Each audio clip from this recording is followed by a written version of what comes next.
Turning to Europe, the refugee crisis.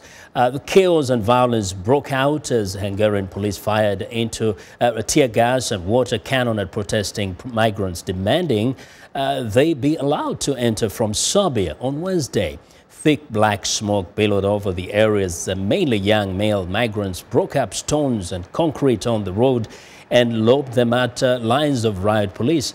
Police backed by special anti-terrorist units responded with their cannon and tear gas from the other side of the metal barrier rolled out across the road at the Roskehogos border crossing.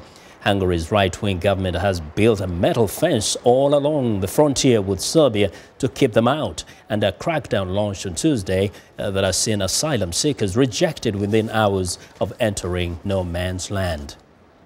Now, the number of migrants crossing illegally into Hungary have dropped rather steeply, with only a few dozen reported to have crossed into Croatia from Serbia since Tuesday.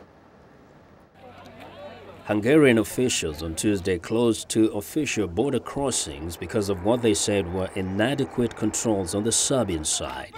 Hungary also declared a state of emergency in two southern counties.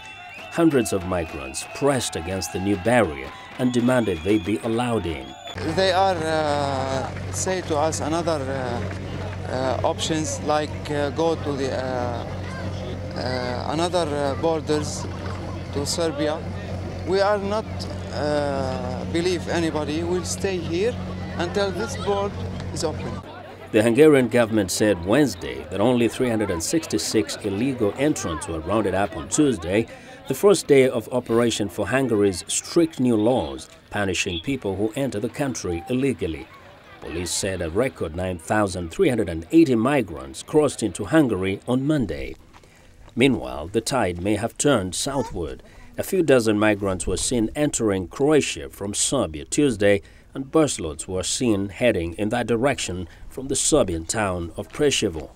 At a White House meeting with Spain's King Felipe VI, U.S. President Barack Obama said the entire world has to pitch in to help the migrants. Agreed that this is going to require cooperation with all the European countries and the United States and the international community in order to ensure that people are safe, that they are treated with shared humanity, and that we ultimately have to deal with the source of the problem, which is the ongoing crisis in Syria. In Berlin, German Chancellor Angela Merkel called for a special summit to address the migrant crisis and urged European solidarity. Chancellor Merkel has said Germany is willing to absorb 800,000 migrants this year. But some European leaders blamed Germany for openly welcoming migrants trying to flee war and terror in Syria and elsewhere. Germany has become increasingly frustrated with some EU members that are reluctant to share the burden. More than 430,000 migrants seeking a better life, including refugees from Syria and Iraq, have crossed into Europe this year. Migration watchers say nearly 3,000 have died trying. We want to know what you think about Africa 54 and the stories we cover. Join the conversation on Facebook. The address is Africa 54, and check out our headlines 24/7 on voaafrica.com. I would like to hear from you. Find me on Twitter at VOA Vince Makori.